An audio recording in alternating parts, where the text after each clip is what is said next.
Iran, Israel ও যুক্তরাষ্ট্রসহ মধ্যপ্রাচ্যের যুদ্ধের দামামা এখন ত্রিপক্ষীয়। যুক্তরাষ্ট্রের হামলার জবাব দিয়েছে ইরান। সর্বাত্মক সংঘাতে বিরূপ প্রভাব পড়তে পারে সারা বিশ্বে।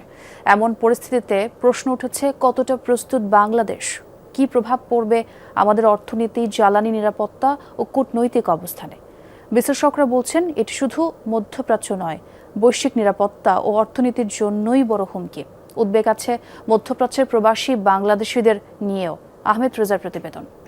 বাংলাদেশের প্রথম ইমিউনিটি বুস্টার সমৃদ্ধ ফ্যান্টাস্টিক হ্যাপি এনার্জি বিস্কিট। দুদিনের মাথায় যুক্তরাষ্ট্রের হামলার কড়া জবাব ইরানের। সোমবার মধ্যরাতে কাতার ও ইরাকে মার্কিন ঘাঁটিতে হামলা করেছে ইরান। ফলে আগের থেকে যুক্তরাষ্ট্র এ সংঘাতে জড়ালেও এখন তা বিস্তৃত হলো প্রায় পুরো মধ্যপ্রাচ্য জুড়ে।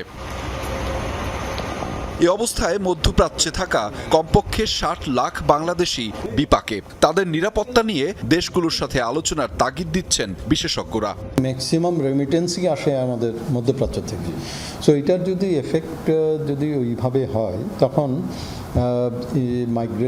মাইগ্রেট যারা আমাদের গিয়েছেন, ওইখানে প্রবাসী যারা গিয়েছেন, তাদের সংখ্যাও কমার কথা। ইরানের পার্শ্ববর্তী প্রায় সবগুলো দেশে আমাদের একটি বিশাল জনগোষ্ঠীর অবস্থান। তাই যুদ্ধটি যদি মধ্যপ্রাচ্য ব্যাপী একটি যুদ্ধে পরিণত হয়, তাহলে সেক্ষেত্রে বাংলাদেশি নাগরিকদের জানমালের নিরাপত্তার বিষয়টা আমাদেরকে ভাবিয়ে তুলবে। ইরান, ইসরায়েল, যুক্তরাষ্ট্র হামলা পাল্টা হামলায় কেবল মানুষের জীবন নয়, প্রশ্নের মুখে বিশ্ব অর্থনীতিও।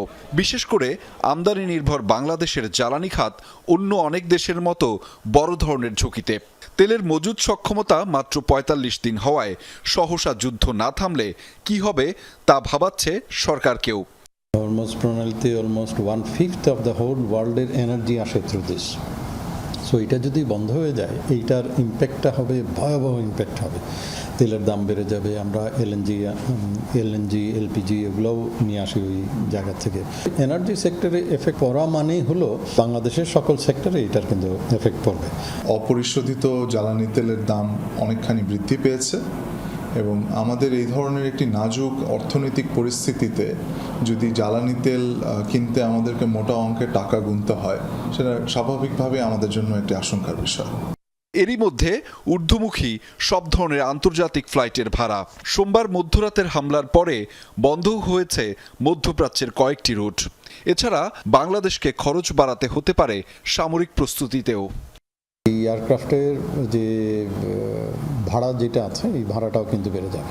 ডিফেন্স বাজেটে বৃদ্ধি পাওয়ার এক ধরনের সম্ভাবনা আছে। ডিফেন্স বাজেট একদিকে যখন বৃদ্ধি পাবে, তখন আপনার ডেভেলপমেন্ট বাজেট থেকে এটা কেটে এনে ডিফেন্স বাজেটে বাড়াতে হবে। বিশ্লেষকরা মনে করছেন, বাংলাদেশের উচিত হবে নিরপেক্ষ পররাষ্ট্রনীতি বজায় রাখা। কূটনৈতিক দক্ষতা, অর্থনৈতিক সহনশীলতা এবং আঞ্চলিক শান্তি বজায় রাখার কৌশলী হতে পারে বাংলাদেশের প্রধান অস্ত্র। আমাদের জন্য বেস্ট ওয়ে হলো to remain with the international community. OIC এবং জাতিসংঘের মেজরিটি দেশগুলোর সাথে সম অবস্থানে থাকাটাই বাংলাদেশের জন্য শ্রেয়। আহমেদ রেজা, যমুনা নিউজ, ঢাকা।